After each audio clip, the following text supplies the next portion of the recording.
చెప్తి మో రోహిణి పార్లర్ పెట్టుకుంది కదా, అందుకే తనకు ఇంటి దగ్గర వంట చేయడం కుదరదు అనగానే, ఓహో పార్లర్కి వెళ్ళకపోతే ఇంటి దగ్గర వదిన మీ రోహిణి వండేస్తుందా అని చెప్పాను. కానీ అంటే తనకు వండవలసిన అవసరం ఏముంది, వాళ్ళ నాన్న మలేషియాలో ఉన్నాడు కదా అని చెప్పాను. కానీ మలేషియాలో ఉంటే ఏంటంటే ఏం వండకూడదని రూల్ ఏమన్నా ఉందా ఏంటి?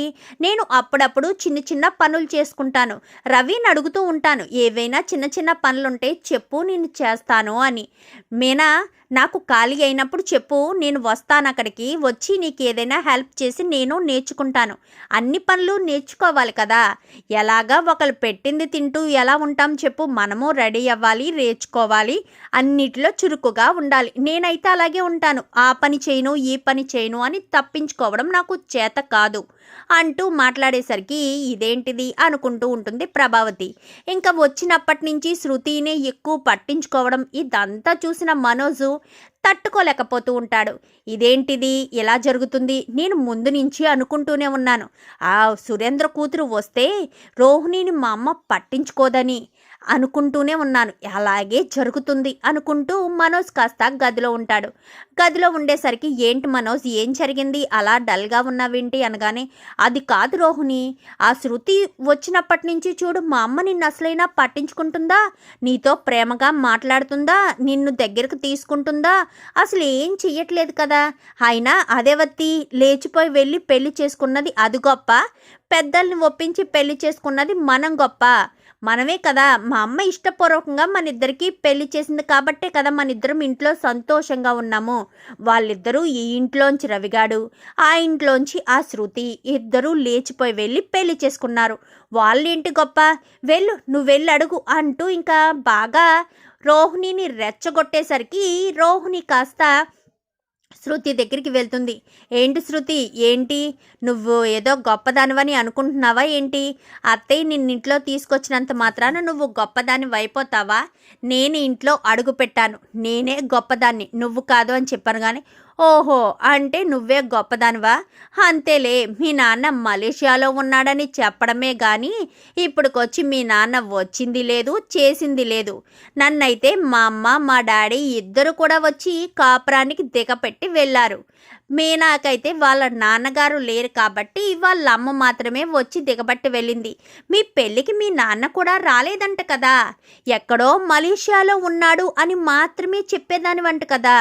మలేషియాలో ఉంటే మీ నాన్న ఇండియా రాడా ఏంటి, కూతురు కంటే ఎక్కువ మా నాన్న నేను ఇంట్లోంచి వెళ్ళిపోయినా లేచిపోయి వెళ్ళిపోయి పెళ్లి చేసుకున్నా కోపంగా ఉన్న మా ఇంటి వరకు అంటే ఈ ఇంటి వరకు కూడా వచ్చి కారులో అక్కడి వరకు వచ్చి లోపలికి రావలేక అక్కడితో ఆగిపోయారు. అది మా డాడీ కెపాసిటీ. కానీ మీ డాడీ ఏంటి, మలేషియాలోనే ఉంటాడా, మలేషియా నుంచి ఇక్కడికి రాడా, రావాల్సిన అవసరం లేదా అంటూ మాట్లాడేసరికి ఒక్కసారిగా రోహిణి షాక్ అయిపోతుంది. మా డాడీ గురించి నీకెందుకు అని చెప్పాను, కానీ మరి నా గురించి నీకెందుకు, నేను గొప్పగా ఉన్నానా, నేనేమన్నా నీకులా హంగులు ఆర్భాటాలు చేస్తున్నానా, మా నాన్న మలేషియాలో ఉన్నాడని గొప్పలు చెప్పుకుంటున్నానా, మీ నాన్నకి ఎంత ఆస్తుందో తెలియదు కానీ మా నాన్నకి ఉంది కోట్ల ఆస్తి.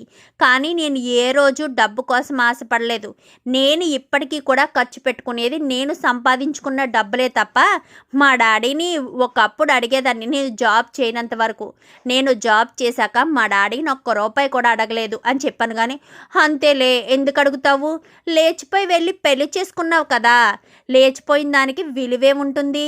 అయినా ఒకటితో పెళ్లి చూపుల్లో కూర్చుని వాడిని పెళ్లి చేసుకుంటానని వాడిని షాపింగ్లకి అక్కడికి ఇక్కడికి తిప్పి బాగా వాడుకుని ఇప్పుడేమో రవి గారిని పెళ్లి చేసుకున్నా. మా రవి అంత తింగరోడు ఎవడు దొరకలేదు కదా నీకు, ఎందుకంటే రవిని పెళ్లి చేసుకుంటే నువ్వు వంట చేసే పని లేదు, ఇన్ని రోజులు ఆ ఇంట్లో ఉన్న రవి వండి పెట్టేవాడంట కదా, కాఫీ కావాల్సిన టీ కావాల్సిన నీకు భోజనం టిఫిను అన్నీ మా రవియే చూసుకునేవాడంట కదా అని చెప్పనేసరికి నోటుకొచ్చినట్టల్లా మాట్లాడకు రోహిణి అని చెప్పాను. కానీ ఎవరే రోహిణి అని పేరు పెట్టి పిలుస్తున్నా, నేను నీకంటే పెద్దదాన్నాను కానీ ఎందులో పెద్దదానివి, పెద్దరికంలో పెద్దదానివా అంటూ ఇద్దరు మాట పెరిగేసరికి రోహిణి చంప చెల్లు అనిపిస్తుంది శృతి. కొట్టేసరికి ఆంటీ అంటూ గట్టిగా పిలవడంతో ప్రభావతి కాస్త పైనుంచి వస్తుంది.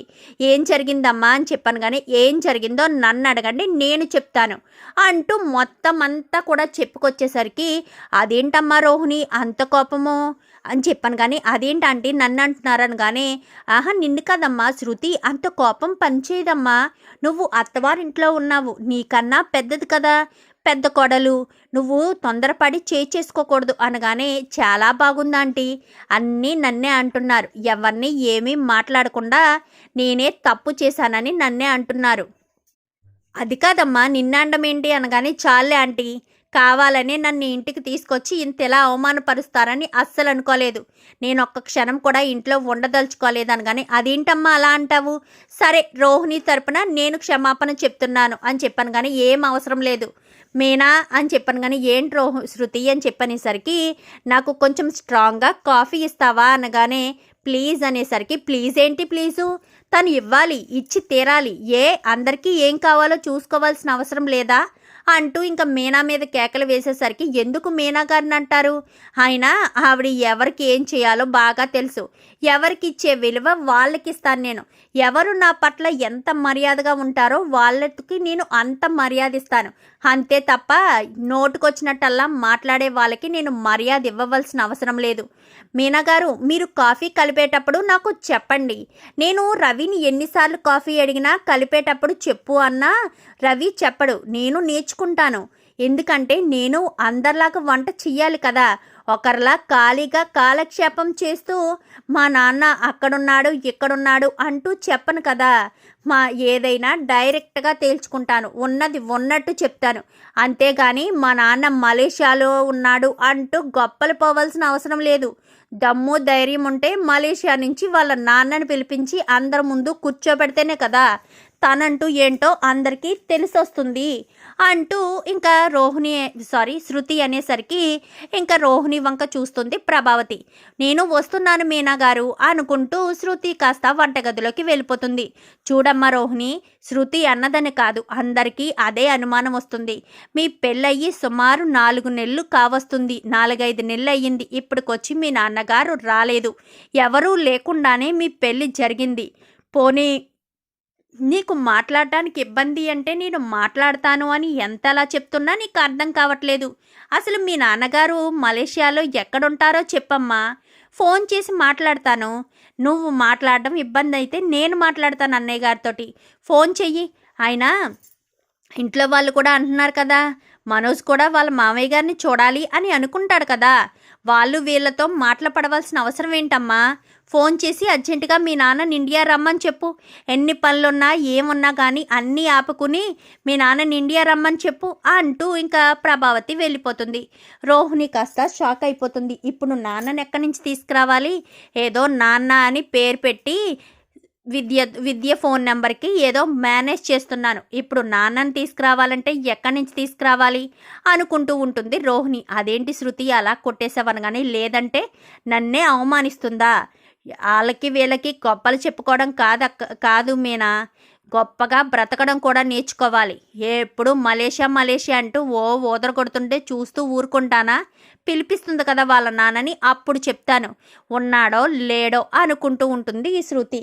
చూద్దాం మరి రాబోయే ఎపిసోడ్స్లో ఏం జరుగుతుందో. వీడియో నచ్చితే లైక్ చేయండి, ఛానల్ని సబ్స్క్రైబ్ చేసుకోండి, పక్కనే ఉన్న బెల్ సింబల్లో ఆల్ పై క్లిక్ చేయండి, ఎలా చేయడం వల్ల అందరికంటే ముందుగా చూడవచ్చు.